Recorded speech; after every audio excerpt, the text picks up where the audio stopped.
The date was Saturday, February 23rd, 2008. And I had just made the second most important decision of my entire life. I had decided to ask Andrea to be my wife. Now, like any good young man, I knew what that really meant was I had decided to ask John if I could ask Andrea to be my wife. And so I set everything up for the following Tuesday night, February 26th. We went out on a date. I took her to the fountain that's down in front of Union Station in downtown Dallas. She had absolutely no idea what was coming. And we're sitting there on the edge of the fountain, and we are watching Reunion Tower light up off and on. And I'm sitting there, and I know that I'm never going to get the courage to ask this question myself, and so I decide to let the tower tell me when I need to do it. And so I tell myself that the next time the tower lights up, I'm just going to go for it. And so sure enough, the tower lights up, and so I get down on one knee, and I ask this beautiful young lady to be my wife. And eventually, she said yes, which was good. But asking a girl to marry you, beyond any doubt, is one of the biggest, if not the biggest, moments in a young man's life. And even after all of our years of friendship and dating and knowing her family and knowing her so well, I was still nervous. I was even terrified to ask this question. Why? Why is that? Why was I so nervous? Well, in honesty, I didn't totally know what her response would be. And every young man that says, I knew she would say yes, he didn't know she would say yes. We make ourselves vulnerable in that moment. And I understood as much as I could to that point the gravity of what I was asking from her. From both of us, the choice that we were making together. And so for all of those reasons, my appeal came with an attitude of love. It came with an attitude of excitement, and it came with an attitude of respect for the moment at hand. Now imagine the same scenario, the same appeal, but with a different attitude, and how it would go over differently. Imagine that instead of getting down on one knee and with an attitude of love and excitement and respect saying, will you marry me? What if instead I got down on one knee and with an attitude of power I said, you will marry me, or else? Can you imagine the reaction that type of attitude would bring about from Andrea or any young woman or her dad? And the point of all that is this, that the attitude of our appeal is crucial to its effectiveness. The attitude that we bring with us in that appeal is crucial to deciding how effective it is going to be. And Paul understood that relationship between attitude and appeal in his presentation of the gospel. He knew that the way in which he brought the gospel to his audience had a major impact on how they received it, or if they would even receive it at all. And so the character and the actions of those early apostles were in many ways the litmus test for the validity of the story of Jesus. They had to back up what they were proclaiming by their words and their actions toward their audience. And so in his first letter to the Christians in Thessalonica, Paul reminds them of just that. He reminds them of the attitude with which they had brought the gospel to them. And Buddy read that text for us just a few moments ago, the first 12 verses of 1 Thessalonians chapter 2. That's where we're going to be this evening. And in it, Paul doesn't just talk about one attitude, he talks about three attitudes. 3 attitudes that are important for all of us who desire to bring Christ to someone else. He talks about our attitude about the gospel. He talks about our attitude about the other person. And then he talks about our attitude about ourselves. Let's focus first for a moment on this attitude about the gospel. What does Paul say it should be our attitude toward the gospel? Well, the word that Paul uses in this passage to talk about his relationship with the gospel of Christ is the word entrusted. Paul says that I am a man accredited by God who has been entrusted with the gospel. So for Paul, the gospel is like a precious jewel. It is a costly artifact. It's something to be respected and protected. It is a sacred trust that he has been given from God by his acceptance of the gospel. And not just because he is an apostle, not just because he is a messenger specifically chosen to go and bring the gospel to others. No, Paul is one who views the gospel as a sacred trust because he is a Christian, because he has responded to the gospel. In Romans 3, 1 and 2, Paul reminds his readers that one of the advantages, one of the great things about being of the Jewish heritage is that the Jews have been entrusted with the very words of God. That out of all nations on earth, it was the nation of Israel that was chosen by God to receive His divine word, His divine laws, His divine prophecy. And yet we know that the law was not the end of God's words, but it was a foreshadowing of something greater. It was a foreshadowing of the gospel of Christ. I think what Paul would say is that there were more words to be written. There were more words to be entrusted with. And Paul says, I have those words now. Hebrews chapter 10, verse 1, the law is a shadow of the good things that are coming. And then at the end of the great hall of faith in Hebrews 11, verses 39 and 40, at the end of this list, the Hebrew writer must still remind us of this incredibly important fact, that all of these were commended for their faith, yet none of them received what had been promised, since God had planned something better for us, so that only together with us would they be made perfect. And Paul would say that something better is the gospel. That is what was waiting. The thing that Paul said he had been entrusted with is something that we also have been entrusted with because we've responded to it.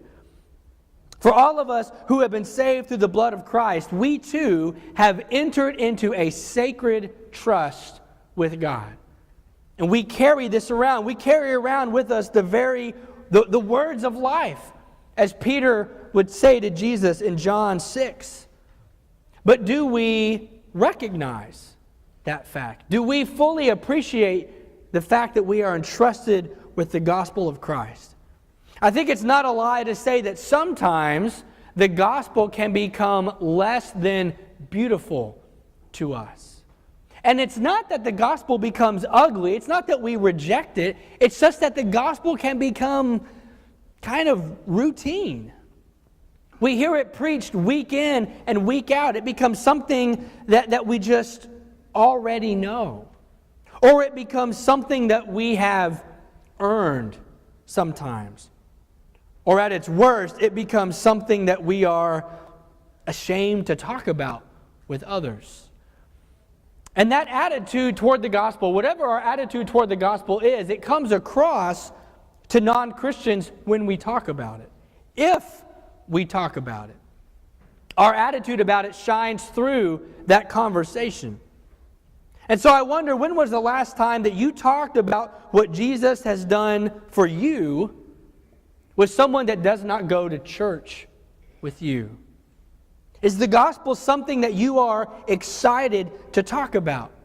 When you sit and consider the gospel story, does it still cause you to be thankful? Does it still cause you to wonder why, because of all the things you had done, God would send His Son to die on the cross for you?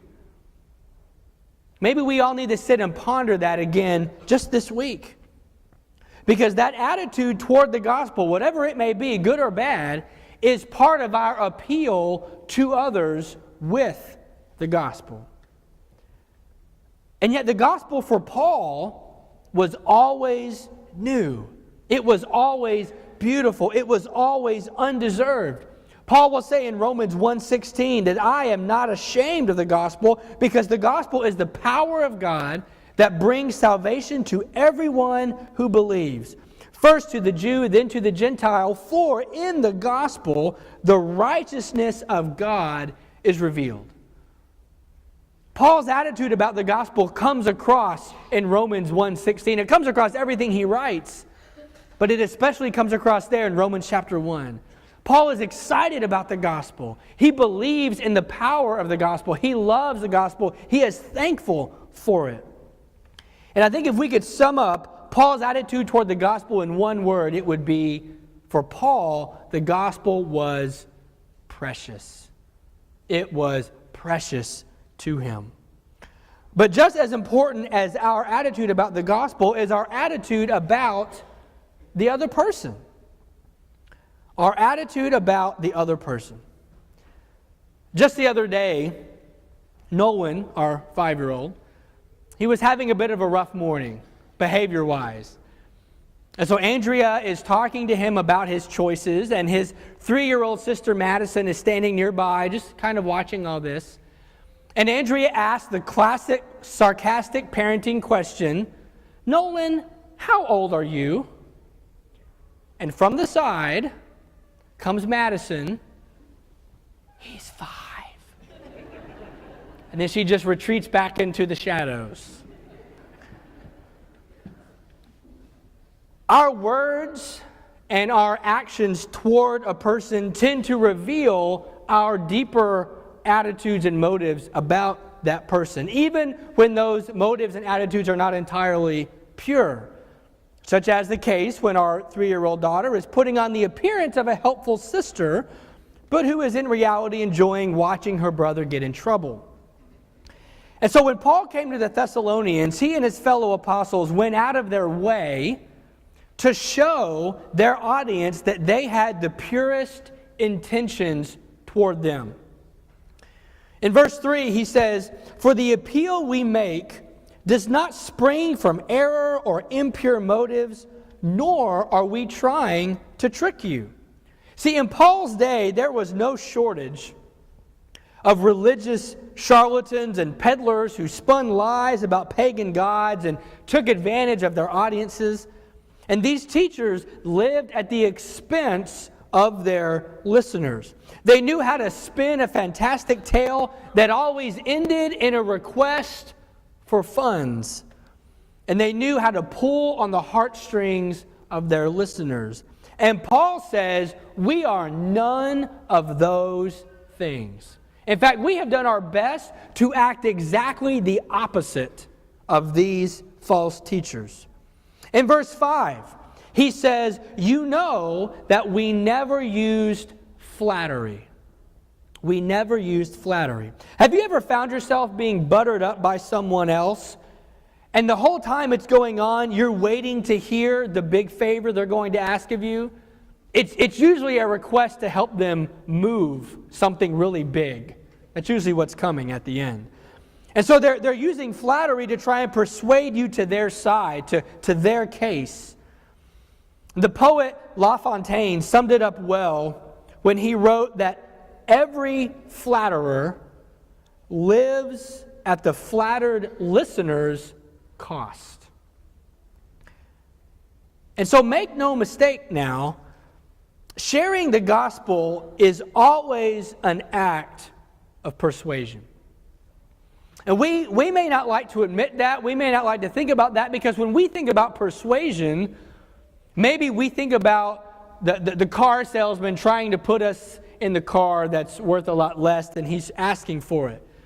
But let's be honest for a moment that when we're sharing the gospel, what we're doing is we are trying to persuade the other person to take our view of things, to see things through the lens that we have, to understand God and the world and the Bible and Jesus through the lens that we use. And Paul says that in my earnest desire to persuade you, Thessalonians, to accept the gospel of Christ, one thing we did not do is flatter you. We didn't butter you up. We didn't say all sorts of nice things so you would be more accepting of our message. We wanted a sincere response to a sincere gospel. Nothing more, nothing less. And then in verses 7 and 11, Paul uses these parent metaphors. In verse 7, he says, as a nursing mother cares for her children, so we cared for you.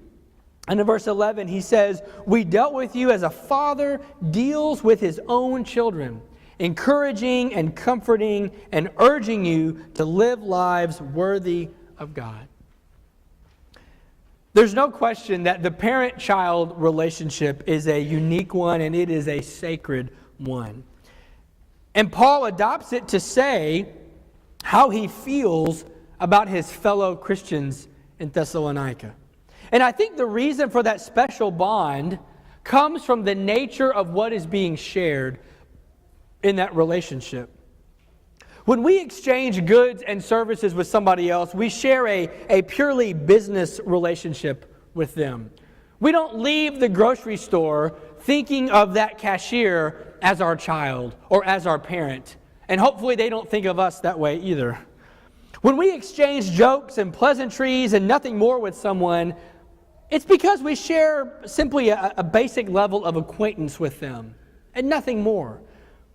But when we share the good news of Jesus with someone else, it's a deeper relationship. We are caring for their soul. We are caring where they spend eternity, caring for them at the deepest possible level, just like a parent cares for their child. And just like a parent, we want to do everything we can, short of doing it for them, to help our child make choices that will help them and be good for them. And Paul closes out in verse 12 of this section tonight saying that the reason he is urging and encouraging them like a father is so that they will live lives worthy of God, who calls you into his kingdom and his glory. Paul says that God is doing this thing and I want you to be a part of it. Don't miss out on what God is doing. Come and be a part. The great Christian professor Dallas Willard said that as Christians, we are entrusted with aiding others in removing doubts that hinder their enthusiastic and full participation in the kingdom of the heavens and their discipleship to Christ. That is the task at hand for each of us. To aid people in joining the kingdom of God, even now, and what God is doing in the world. And this is how Paul feels about his readers. He says, God is redeeming the world. Come and be a part of it. What is your attitude toward those that you would share the gospel with? What are your own motives in teaching them? In your desire to see them accept the truth, do we sometimes resort to flattery or deception of even the smallest type to bring them to see your side just because you're so desperate for them to see things the way you do? Or do you see them like a parent sees a child? Like Paul saw the Thessalonians, respecting their ability to choose and leaving it to them, but desiring nothing less than for them to be in a right relationship with God, for them to be a part of the kingdom of God. Like a parent to a child. So our attitude about the other person, our attitude about the gospel, and finally Paul talks a little bit about our attitude about ourselves. The way we feel about ourselves also matters, because anytime we are using someone else to fill something that is missing in ourselves, that relationship changes. Anytime we are using a relationship with someone else to fill something that is missing in us, the relationship changes and it becomes built around us instead of being built around them. In other words, if we are not secure in ourselves already, then that relationship can become about us instead of being about them. Look at what Paul says about himself and his appeal to the Thessalonians. He says, we were not secretly greedy. In other words, we are secure in our material possessions. Remember that in his dealing with the Corinthians, Paul purposely gives up his right to ask for compensation from the people that he's preaching to in order to remove any obstacle from the gospel being spread in Corinth. He says, I could ask for this, but I won't. I won't make use of that right if it means that you will be more accepting of the gospel message. Paul says in this chapter in Thessalonians, he says, we're not looking for men's praise. Paul says, we are also secure in our understanding of who we are in the sight of God. That we don't need your praise. We have the praise of God seen in his love for us through Jesus Christ. As some have said, we know who we are and whose we are. And again, going back to Corinth, the false teachers that Paul battled in Corinth, like many in his day, were looking for just the opposite. They were looking for an ego boost. Those false teachers were looking for something to make themselves feel better, to feel something that was missing in their lives. They thrived on the adulations of men, and as Jesus would say, they have received their reward in full. And finally, Paul says that we didn't want to be a burden to you. Paul would say we were secure in our needs. We didn't need anything from you. We didn't want you to have to do anything for us while we were preaching the gospel to you. Paul says he worked hard. He toiled among them. We know that many times in lieu of payment, Paul would take on a job. He would make tents sometimes, and he did that in order that the gospel would be presented the right way, without Paul getting in the way. So Paul would remove himself as an obstacle, even if it meant that I have to make my own living even while I'm preaching among you. A burdensome preacher never helps the situation. Ever. So what about you? Where are you lacking? And how might those needs that you have in yourself, how might those needs affect your ability to appeal to others with the gospel? In other words, are there things missing in your life? Are there things that you are not secure in about yourself that are hindering your ability to have a relationship with somebody else where you can share the gospel with them? Without even realizing it, is it becoming about you instead of about them and God? The task of sharing the gospel is both always the same and it is always evolving. In Paul's day, his Gentile audience in Thessalonica was hearing a brand new message for the very first time. They were being called into an entirely new way of thinking and living. This was brand new, never heard, never seen before. But in 2018, I think we would say it's a little different.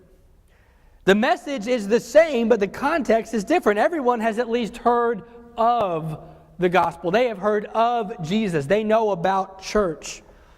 And they likely have some idea of what that means for them.